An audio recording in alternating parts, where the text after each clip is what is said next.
Thank you very much. This is a very exciting project. We're going to do something that will go rapidly, relatively inexpensively, and we'll make it better than it ever was, frankly. It'll be something that people are going to be very proud of. Along with, in the bigger picture, a place called Washington, D.C. That is the bigger one, and we'll talk about that in a little while. But let's talk about right now the Kennedy Center, and I'm delighted to be here as we officially announce the incredibly talented artists who will be celebrated later this year at the 2025 Kennedy Center Honors. It's going to be a big evening. I've been asked to host. I said, I'm the President of the United States. Are you fools asking me to do that? Sir, you'll get much higher ratings. I said, I don't care. I'm President of the United States. I won't do it. They said, please. And then Susie Wells said to me, sir, I'd like you to host. I said, okay, Susie, I'll do it. That's the power she's got. But I just, so I have agreed to host. Do you believe what I have to do? And I didn't want to do it, okay? They're going to say, he insisted. I did not insist. But I think it will be quite successful, actually. It's been a long time. I used to host the Apprentice finales, and we did rather well with that. So I think we're going to do very well, because we have some great honorees, some really great ones. Since 1978, the Kennedy Center Honors have been among the most prestigious awards in the performing arts. I wanted one. I was never able to get one. This year, it's true, actually. I would have taken it if they would have called me. I waited and waited and waited, and I said, the hell with it. I'll become chairman, and I'll give myself an honor. Maybe I'm going to honor, next year we'll honor Trump, okay? This year, the board has selected a truly exceptional class of honorees. I mean, really exceptional. First is country music star, actor, and producer George Strait.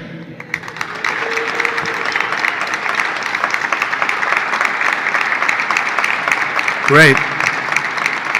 Over an extraordinary 4-decade career, George has sold more than 120 million records worldwide, amassed 60 #1 hits, wow, and produced 33 platinum certified albums, more than any other living American. That is amazing.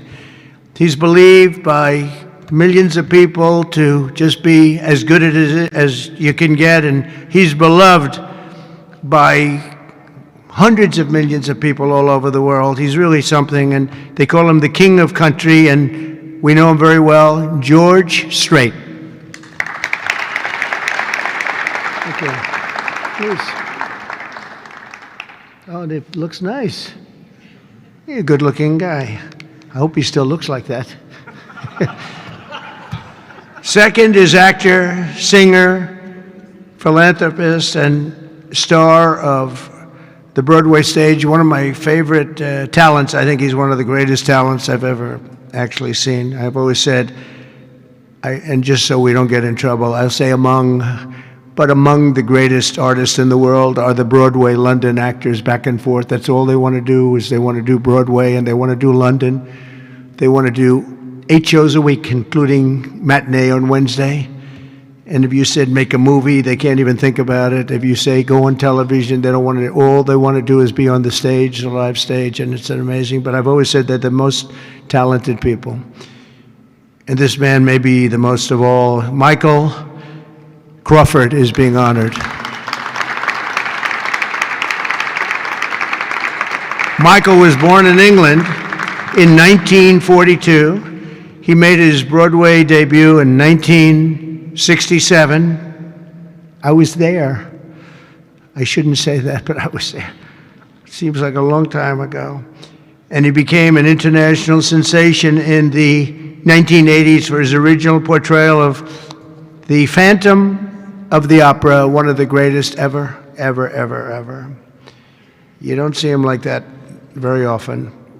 Winning him the esteemed Tony Award for Best Actor in a Musical. He's won so many awards. Michael is truly a generational talent, had a voice that was unbelievable. It was unbelievable. There's never, I don't know, it's Luciano Pavarotti had a very different voice. The power was incredible, magnificent. Michael had a different kind of a voice. These are just unbelievable talents. But Michael is very special and one of the greatest roles in the history of Broadway, and nobody did it like him. Michael Crawford, thank you very much. Great guy. Next, we look forward to honoring three-time Oscar nominee, Golden Globe Award winner, an action movie icon, and a friend of mine. He's a very unique man. He's somebody that doesn't do these things. I said, I wonder if he'll accept, because some people don't really want to be honored. They don't care. But he was very honored to be honored, I will tell you. He's a very special guy. A real talent, never been given the credit for the talent. There was nobody else could have done the roles that he did like he did them, not even close, and they've tried and they didn't work out too well. His name is Sylvester Stallone.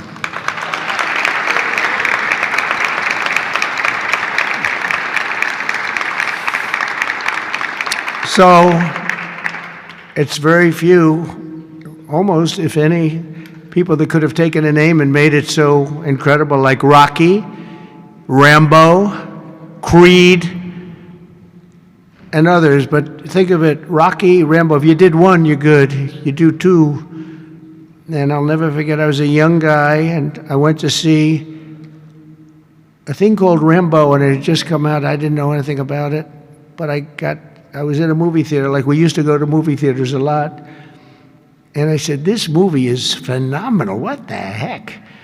And that turned out to be a monster. Rocky is Rocky. I mean, the way that happened, you know, Sly had no money, nothing, and he went around, and everybody wants to do a boxing movie. It's the most, you know, probably more than any other type of character, boxing, always boxing. It's so great.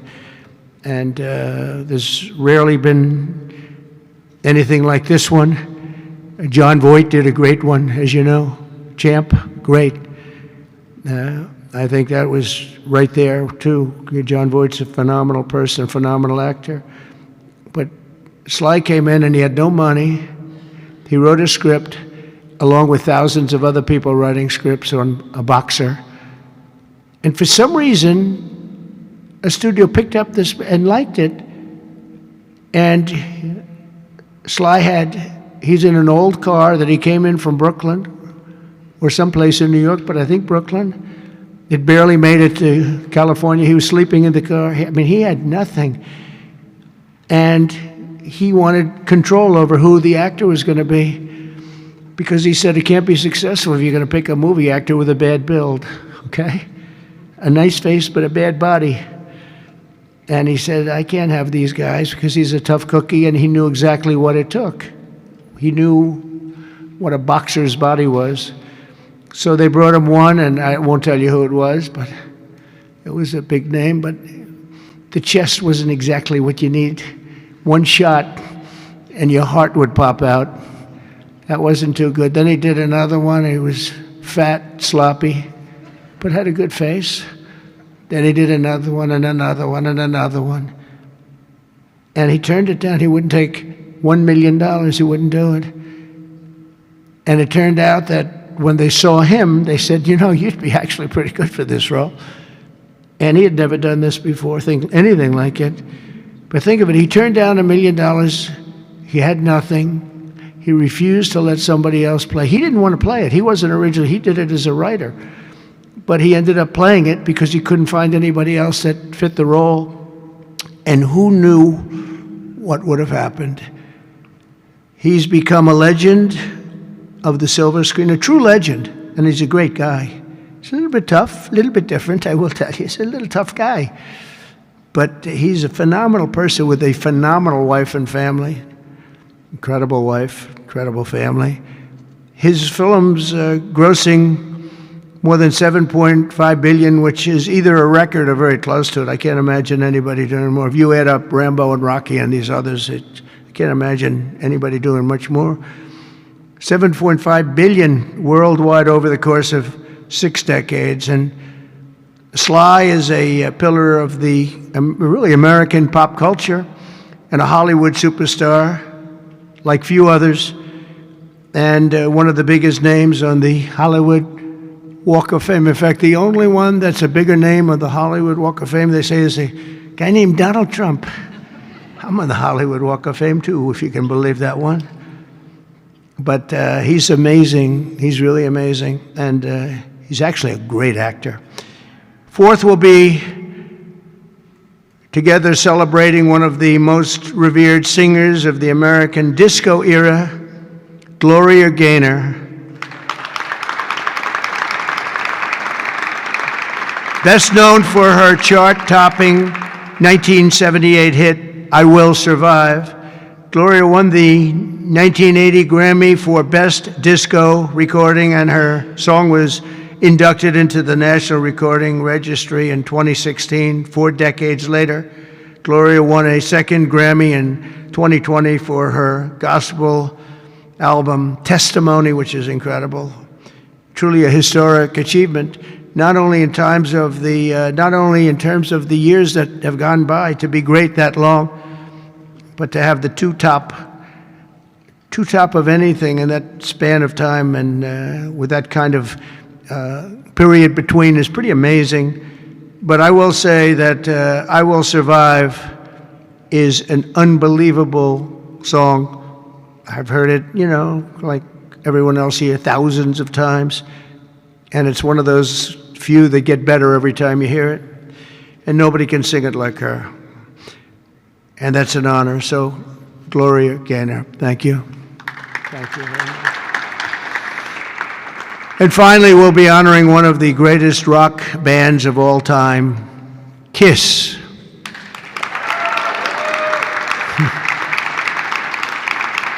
So Kiss was formed in 1973 in New York City by founding band members, and incredible people, by the way, Paul Stanley, Gene Simmons, Ace Frehley, and Peter Criss.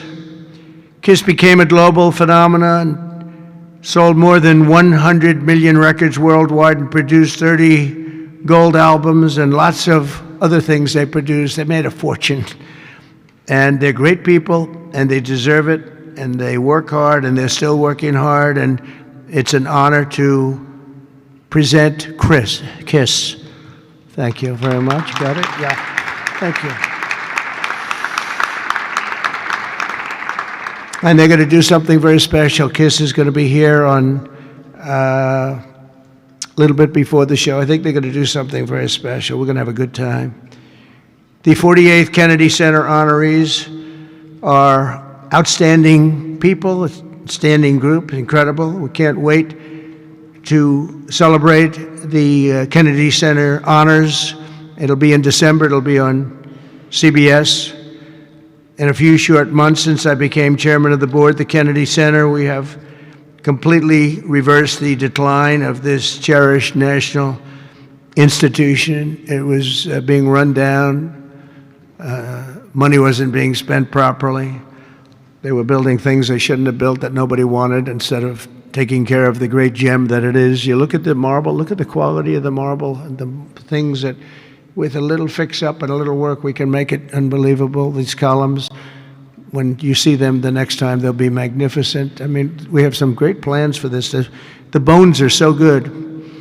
The bones of a building, if you don't have the bones, you might as well forget it. I'm working in another building, a thing called the White House. We're fixing it up so beautifully. It needed it.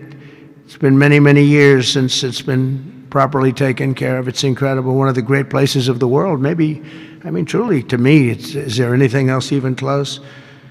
But we're doing that and doing some other things, and we're going to also fix up a place called Washington, D.C. We're going to make it so beautiful again. We're going to be redoing the parks, redoing the grass. You know, grass is a lifetime, like people have a lifetime. And the lifetime of this grass has long been gone. When you look at the parks where the grass is old, tired, exhausted, we're going to redo the grass with the finest grasses. I know a lot about grass because I own a lot of golf courses, and if you don't have good grass, you're not in business very long, Lindsey Graham. By the way, you have very good poll numbers, Lindsey. I just saw. Congratulations. But a few short months ago, I became chairman of the Kennedy Center, and we completely reversed it. We reversed what was happening. We ended the woke political programming, and we're restoring the Kennedy Center as the premier venue for performing arts anywhere in the country, anywhere in the world. This has the potential to be anywhere in the world. We're going to make it something that people can't even believe. We have some unbelievable plans, and ultimately it's about the talent you get, though. You know, you can have a beautiful building, you can have nice marble walls, you can have nicely done columns, as I was saying, but if you don't have the talent on the stage, and we're going to get the best talent in the world. To that end, the world-renowned musical Les Mis had a phenomenal 5-week sold-out run this summer, beat projected revenues by 35%, and we've raised over $10 million in private funds from a lot of generous donors, and we closed the $26 million budget shortfall that they had for before we got here. And with the help of Congress, we secured the critical funding necessary to rebuild the building, and we're going to get all brand new, highest level seats, magnificent seats, and it's going to be all new. We could have taken the existing ones and do a little paint job, a little fabric, but it's not the same thing. So we'll be taking out next season. All of the seats will be taken out. The room is being completely rebuilt, and I just want to thank the Republicans in the Senate, headed by Lindsey. In that case, Lindsey was she's a big fan of this building, and they got a record $257 million that's going to go toward renovations that the building really needs, and all of the exterior is going to be incredible. It's going to be exciting. So I thank you very much, and thank all of your Republican senators. I don't think we had too many Democrat votes, probably. You never have. We don't have Democrats voting even for crime. But I shouldn't make this political, because they made the Academy Awards political and they went down the tubes. So they'll say, Trump made it political. But I think if we make it our kind of political, we'll go up, okay? Let's see if I'm right about that. But I want to thank the executive director for an incredible job. He's done great. He's been with me for just about the beginning, and everything he's touched has been good. He was on high intelligence. He worked in low intelligence and high intelligence. He did better with the high intelligent people, but he's been fantastic. He's the executive director, Rick Grinnell, for his work. Thank you very much, Rick. Unbelievable job. And as well as Lindsey and all the people that helped us in Congress, I want to thank, and the Senate has been incredible. By the way, Leader Thune has been unbelievable, and Speaker Mike Johnson. These are great people. What we're doing with the great big beautiful bill is you're going to see a whole different country. You're seeing it already. We're coming in where the trillions of dollars is coming in from tariffs from all over the world, from countries that took advantage of our country. They thought we were children. They took advantage of us for decades, and now the money is flowing to us, and we've become the hottest country anywhere in the world. But the Kennedy Center board members, many of whom I knew, and many of whom I put on the board, and it's as good a board as I've ever seen. And on the board also, and some people that are doing an incredible job. One in particular is Attorney General Pam Bondi. The job she's doing is incredible. Thank you very much. Long beyond the Kennedy Center. The Kennedy Center is the easy part. She's incredible, and you're going to see a big change in Washington crime stats very soon. Or not the stats that they gave, because they turned out to be a total fraud. The real stats, the stats went through the roof. You know, they had a man that was forced to put up stats like they were doing better. They're not doing better. Crime is the worst it's ever been, but it started as of about yesterday. You see a big change, and people are feeling safe already. I've had so many calls, thank you, sir, thank you. They were afraid to walk out. They're not afraid anymore. And this will be like the border. We started off with millions and millions of people coming in from all over the world, gang members and people from jails. They were unloading their jails into our country. All over the world they were coming, drug dealers. They came from Africa, they came from Asia, they came from South America, Venezuela in particular. They were coming in, Trinidad, and the toughest people you've ever seen. And by the millions, and for the last 3 months, we had 0, 0, and 0. We had 0 people come in for 3 months. They respect our country again. That's the other thing. All over the world, our country is respected again. So I also want to thank the Chief of Staff, Susie Wiles, who's fantastic. She's done an incredible job. And Sergio Gore for the job he's done with personnel. Thank you very much, Sergio. Fantastic. In the coming months, we'll fully renovate the dated and the infrastructure of the building and make the Kennedy Center a crown jewel of American arts and culture once again. I think we'll bring it to a higher level than it ever hit. Actually, it hit a certain level, but we're going to bring it to a higher level than it ever hit. We have the right location, and soon we will be a crime-free area. This is going to be a crime-free area, by the way. You'll be able to go out. People tell me they can't run anymore. They're just afraid. And they'll be running again. We're going to have a crime-free. It's a big statement because if one thing happens all year, Pam, you better be good, because they'll say Trump did not fulfill this. One person gets a little injured by somebody, they'll say Trump did not fulfill his promise. No, we're going to be essentially crime-free. This is going to be a beacon, and it's going to also serve as an example of what can be done. We have to get rid of this cashless bail nonsense. If you look at New York, Chicago, Los Angeles, which is so badly run. Los Angeles, they can't get the houses. They can't get the people their permits to build their houses. They're trying to rebuild their houses from the ridiculous fire that should have never allowed to have taken place. They should have had the water coming down from the Pacific Northwest, but they didn't do that. But they can't get the permits for the people that want to build their houses. But I want to thank Lee Zeldin, because the federal government has gotten all of their permits, which are much more difficult permits, actually, and had them literally within 30 days after the fire. Everybody had their permit. But you don't have the city and state permits. They got to get going. The governor and the mayor have to get going.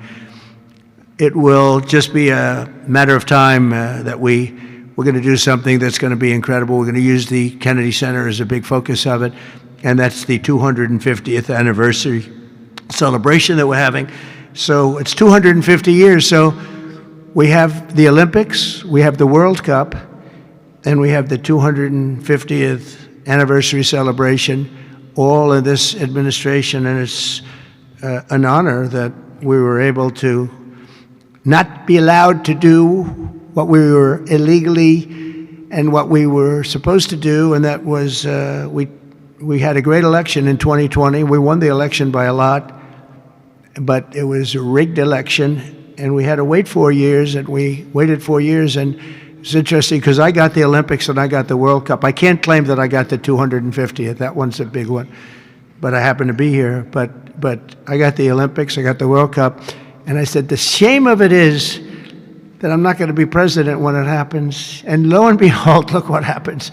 We have some bad things took place, and now I'm going to be president for the Olympics. I'll be president for the World Cup, and the 250th is going to be maybe more exciting than both. It's a great celebration of our country. We're going to be using this building for a lot of the celebration having to do with 250 years. But as I said earlier, I'm determined to make Washington, D.C. safe, clean, and beautiful again. It's going to take place very rapidly. Be prepared. And a big part of that's going to include the Kennedy Center. So thank you very much, and I want to thank everybody for helping us. This is mostly the group right here. They're young, they're smart, they're ambitious, they want my job. Someday one of them will probably have it. But we have a great group of people that are putting this together, and they're also helping us with Washington, D.C. We're going to make Washington beautiful. We're going to redo roads. We're going to redo the medians, the pavers, and the medians all throughout the city. We're going to take all the graffiti off. We're going to have to remove the tents and the people that are living in our parks. We're going to be redoing the parks, the grasses and all. We're going to be going to Congress for a relatively small amount of money, and Lindsey and the Republicans are going to be approving it. I don't know about the Democrats. They don't approve anything. It's amazing. It's like they just don't want to vote for anything. They've got the yips. You know, in golf they say the yips. The Democrats are afraid to do anything because they don't want to be criticized. But fighting crime is a good thing. We have to explain. We're going to fight crime. That's a good thing. Already they're saying, he's a dictator. the place is going to hell, and we've got to stop it. So instead of saying he's a dictator, they should say we're going to join him and make Washington safe. But they say he's a dictator, and then they end up getting mugged, and but the stats are very bad. But we're going to.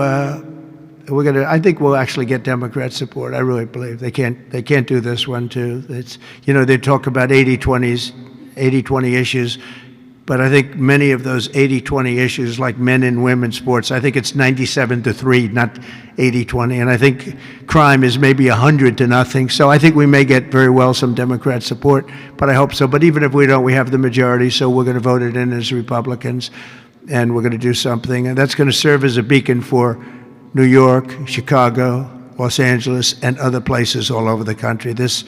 Our whole country is going to be so different and so great. It's going to be clean and safe and beautiful, and people are going to love our flag more than they've ever loved it, and we're going to do a great job. So I want to congratulate all the nominees. They're unbelievable people, and we're going to have a tremendous day in December, and that evening is going to be special, some really special people and real talent. Do you have any questions? Yes, please. Hi, sir. There's new reporting that the Russians have hacked into some computer systems that manage U.S. federal court documents. I wonder if you've seen this reporting and if you plan to bring it up with Putin when you see him later in the week. I guess I could. Are you surprised? Are you surprised? They hack in. That's what they do. They're good at it. We're good at it. We're actually better at it. But no, I have heard about it. I have heard about it. Please.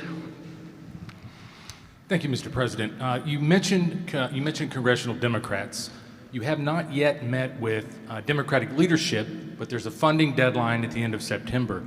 Do you plan to meet with Leader Schumer and Leader Jeffries to discuss that situation?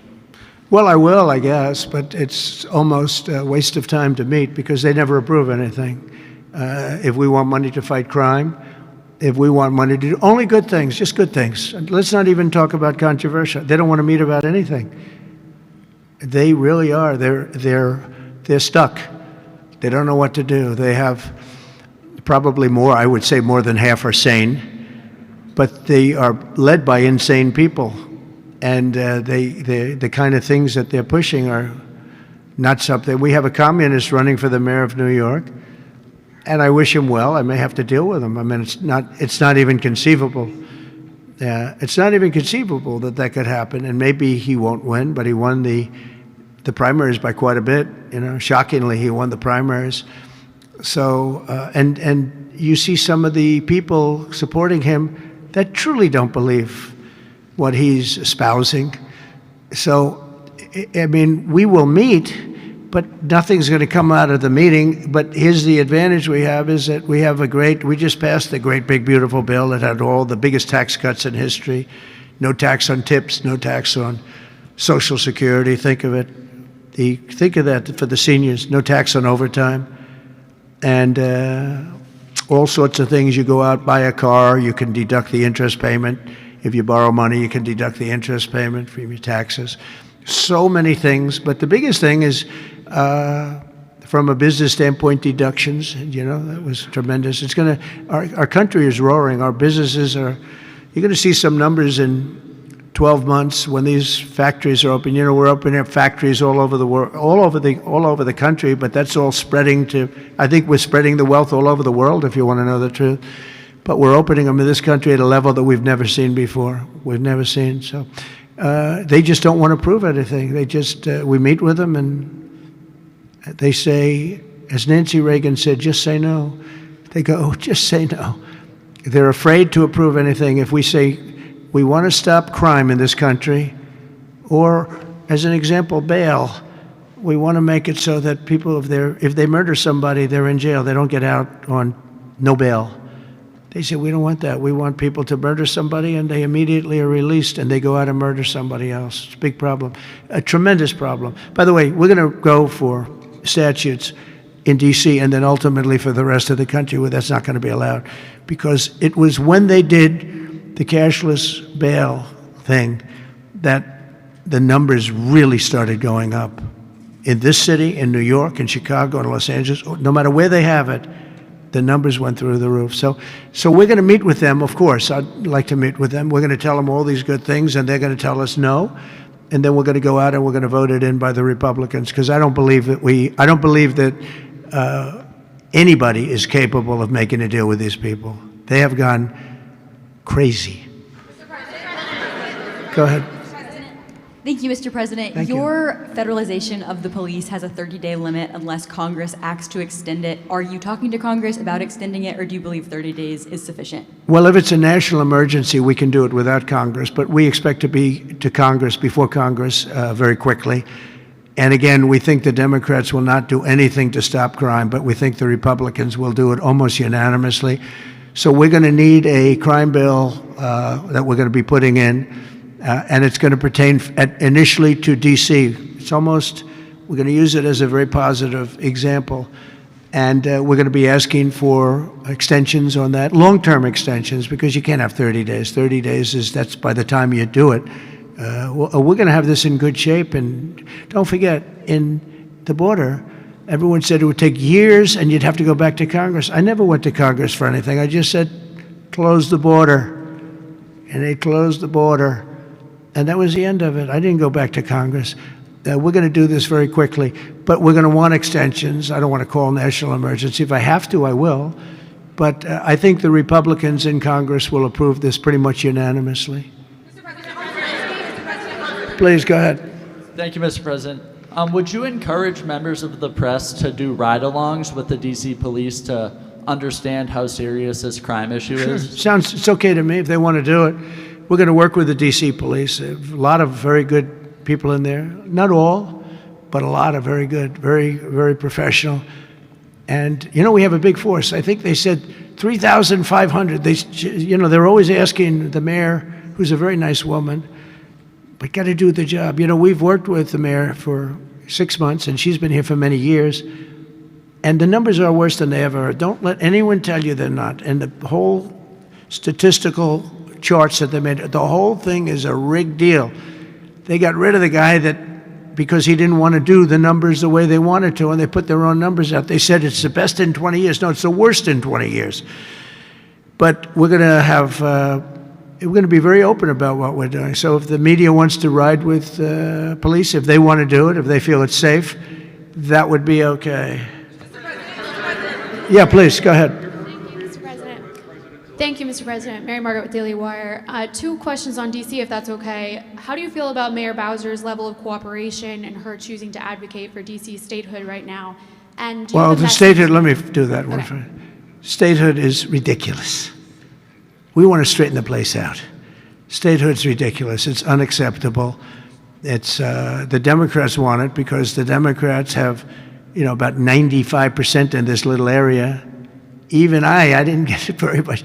They want that. They want to pick up 2 senators, and it's not going to happen. It's not going to happen. And that's the least of the reasons why, by the way, but that's one of the reasons why. What we want to do is make Washington, D.C., the greatest, most beautiful, safest capital anywhere in the world, and that's going to happen. I mentioned the word bones before. The bones here, we have the greatest bones. When you look at that Supreme Court building, I think it's one of the most beautiful buildings.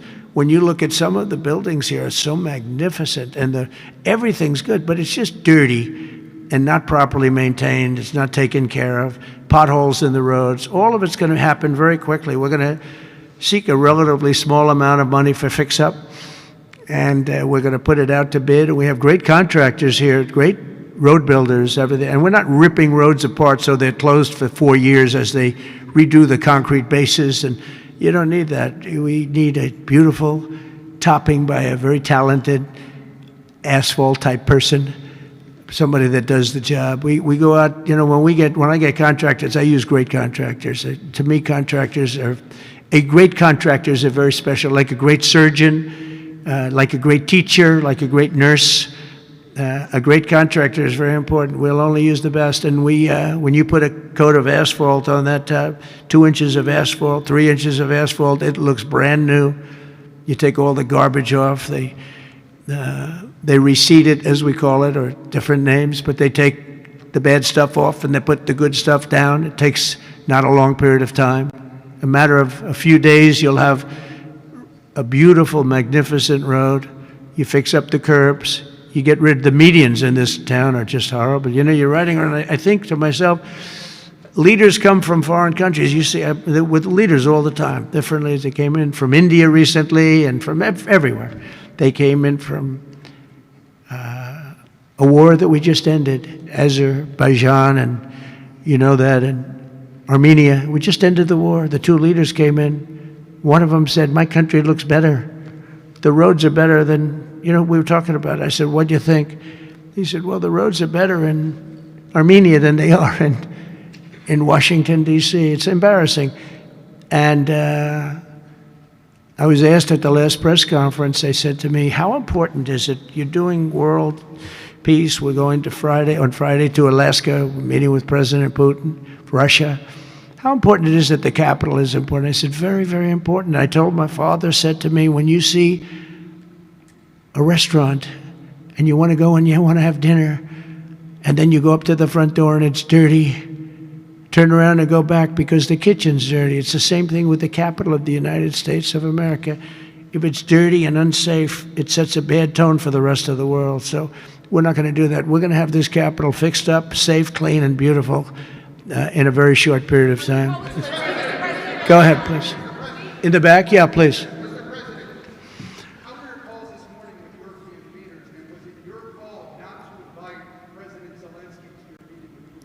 No, just the opposite. No. We had a very good call. He was on the call. President Zelensky was on the call. I would rate it a 10, you know, very, very friendly. I know the leaders because I was at NATO, as you know. I took it from 2% to 5%. 2% that wasn't paid, 5% that is paid, which is trillions of dollars in defense capability. No, it was always going to be, I was going to meet with President Putin, and then after that, I'm going to call the leaders and President Zelensky. I'm going to call President Zelensky, and then I'll call, probably in that order, the leaders. There's a very good chance that we're going to have a second meeting, which will be more productive than the first, because the first is I'm going to find out where we are and what we're doing. Again, this is Biden's war. This isn't my war. He got us into this thing, and it should have never happened. This war would have never happened if I were president. But it is what it is, and I'm here to fix it, and I'm here to stop 6,000, 7,000 people last week. 7,213 people last week were killed, mostly soldiers. But missiles being lobbed into towns don't exactly help either, but mostly soldiers. And Ukrainian and Russian, they're not American soldiers, but you know, if we can save a lot of lives, it would be a great thing. I've stopped 5 wars in the last 6 months. And on top of that, we wiped out the nuclear capability of Iran, obliterated it. It's turned out to be a correct word, by the way, because you know some of the press said, well, maybe it wasn't obliteration. It was obliteration.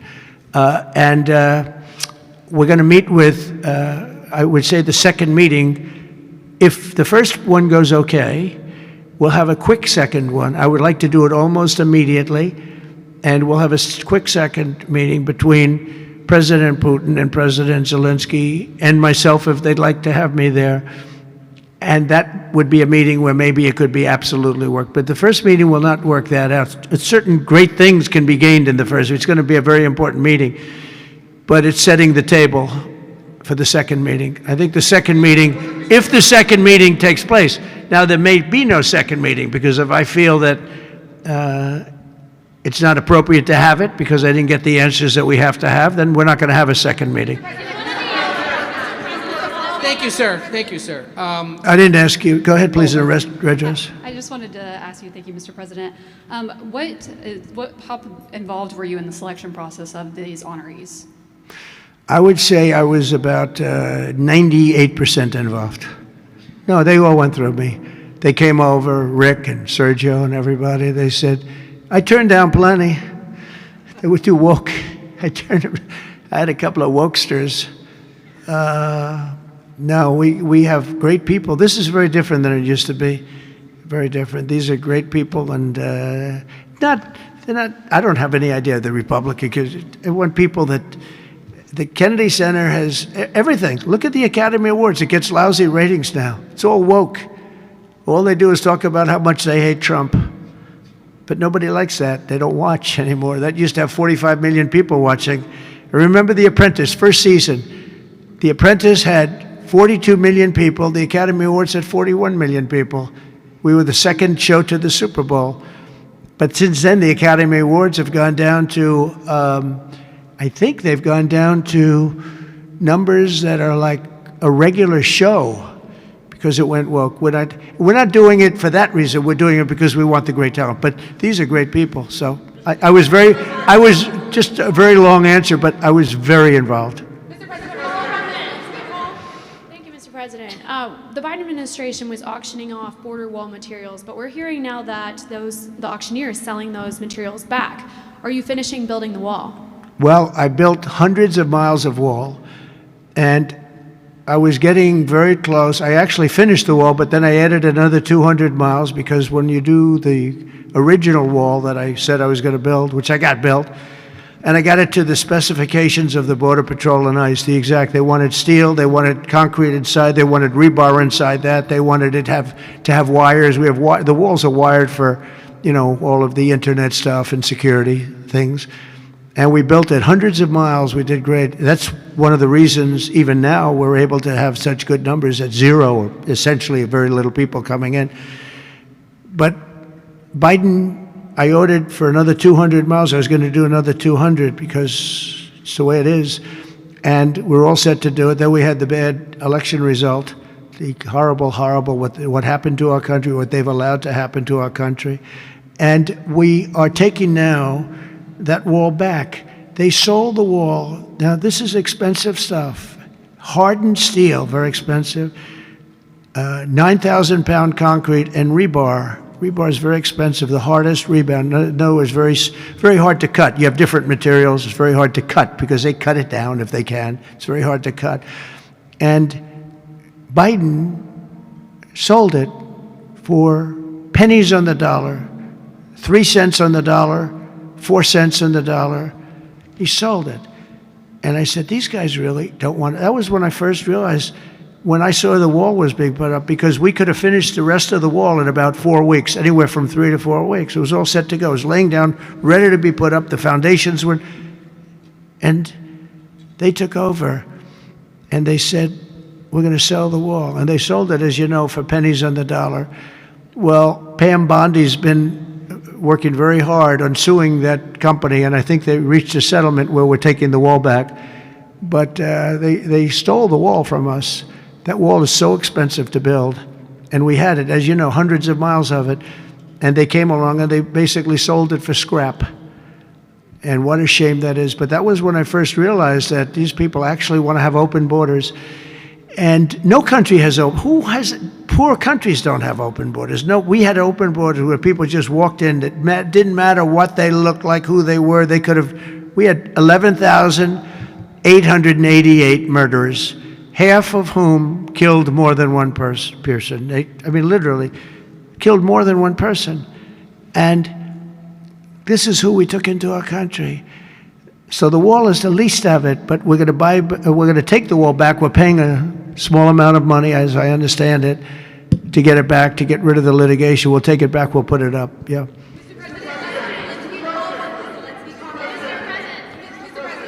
Go ahead in the back, please. I want to take it back to the Kennedy Center, if I can, just for a second, Mr. President. Sure. From what I understand, the Les Mis show exceeded everyone's expectations. Attendance, revenue, across the board. That's great. Do you anticipate future shows to basically do the same? I like that guy. Now, that's called a question, okay? And he's a great reporter, actually. Thank you very much. I appreciate it. Yeah, it did great. Les Mis did great, broke records, and was sold out and beautiful. And we anticipate a lot of that happening. There's a thirst for it. And especially when the crime is knocked out. When we knock out crime, some people probably stay away from places like restaurants and other things. It ruins your whole fabric. It ruins your country. And when somebody thinks they have about a 25% chance of getting mugged, they say, let's not go to restaurants tonight. We're going to make it so that they have no chance of getting mugged. And it's going to happen soon. And yeah, we think we're going to have a lot of very successful evenings here. Please. Mr. President, will Russia face any consequences if Vladimir Putin does not agree to stop the war after your meeting on Friday? Yes, they will. Yeah. What will the There consequences will be be? consequences. Sanctions, tariffs? There will be, I don't have to say, there will be very severe consequences. Yes. Yeah, please. Can I ask you a question about the Fed? Right next to you, please. Yeah. About the Federal Reserve. Oh, Federal Reserve, my Posted favorite. yesterday Too late. that you're He's too considering- late. You're considering suing Jay Powell. Can you update us on your thinking about that and tell us where you are in your search for a new chair? Well, he took a building that could have been painted and fixed, like we're going to fix this building for very little money. And that was in better shape. He took a building and what they did to that building, they built a basement under the building. It didn't have a basement. This is simple to understand. The building is right next to a thing called the Potomac River. The beautiful Potomac River. That means lots of water. And the water is right under the building. And they decide to build a basement under the building in the Potomac River. So in order to do that, you need the biggest pumps that God ever created. And they were pumping their hearts out, but as big as those pumps are, you can't pump it fast enough because it's the Potomac River. If the pump were bigger than this room, you couldn't pump it. But they tried, and they've been building a basement. And I said, why did you want to build a basement? I thought it would be a good idea, sir. A basement is the least valuable floor in a building. I know a lot about real estate. The least valuable thing is the basement. And you don't build a basement under a building that is 2 feet above the river that's right next door. You know, it's right near the river. People don't realize the river's right out their window. And that's the beginning. They did just a terrible job. Instead of, I could take a ceiling like this, they'd rip out the ceiling because they see a crack. Let's rip out the ceiling. And I would fix the crack and I would paint the ceiling. And under the ceiling, they put the most incredible protective material. They go out by 3/4 inch, brand new, gorgeous 3/4 inch plywood and sheetrock, hardened sheetrock. And they had it all over the building. So if a little piece of flake came down, but the problem is when they took the ceiling down and it would hit, they spent millions of dollars on protective material that you didn't have to spend anything. He could have done that job for $25 million, and they spent $3.1 billion. He said 2.7, but it's really 3.1. They just don't want to include one of the buildings in the deal. But it's going to be much more than that, and I think he'll be long gone by the time it finishes because they've got a long way to go. And then I hear they want to hire 3,000 economists. What are they going to do? And he got it all wrong. He's too late. We call him Jerome Too Late Powell. It will live with him forever. I believe that name will live with him forever, along with the name Pocahontas and some of the others. He worked closely with Pocahontas, by the way. She's another beauty. But we have a real problem there. They're way over budget, and they did a job that shouldn't have been done. It was unnecessary to be done. I could have gotten the greatest wallpaper anywhere in the world from the finest stores in the world. I could have fixed up a wall a little bit. It would have taken about 2 hours. And covered it with the most magnificent silk and most magnificent paper for thousands of dollars as opposed to tens of millions of dollars. What a shame it is that they did. But they would take down areas of the building that shouldn't have been taken down. They could have literally been painted, and they didn't do that. So they've got a long way to go. And I think it's just grossly incompetent, but not quite as incompetent as his decision not to do interest rates, take down interest rates, because just like they shouldn't have taken down a ceiling, they should take down interest rates. Every point costs us $360 billion a year. Think of that, $360 billion for 1 point. And we should be down at 1% because we're the leader of the world. We were always the lowest interest rate until like a certain time ago, decade, couple. But we were always, because we were the United States of America. So even if the country was run badly, we were considered like to be super prime. And now he's got us in a bad place. So we're paying $360 billion a year for each point. Now, I believe we should be 3 or 4 points lower. So that's over $1 trillion we pay. Every year, in interest. And it's really just a paper calculation. You sign a document and you save almost $1 trillion because that number equates very much to the bonds that we have to buy. But despite that, we're powering through it, and we have the greatest economy maybe we've ever had. But the housing sector, people aren't able to get good mortgages. They're paying too much because of Jerome Too Late Powell. He's truly incompetent, and we'll be making another. We put a very good man in temporarily in the one spot because one of the people that was appointed by the Democrats left early, and I heard left because that person wanted lower interest rates, and I heard quit, but I have no idea. I'm sure she won't say that. I'll be naming a new chairman sometime within the next. I think I'll name it a little bit early. The new chairman. I'm down to 3 or 4 names. All good, all great. The problem is you name them and then they turn out to be not good. That's happened to me a couple of times. You name somebody, they tell you everything you want to hear, and then they go in and they turn out to be not good. I mean, he told me everything that I thought was appropriate. He turned out to be a stiff, real stiff. But other than that, I think he's doing a very good job, yes. Okay, maybe 1 or 2 more. 1 or 2 more. Yes, sir, please. Go ahead. He looks like Scott Bessent. Are you the Treasury Secretary?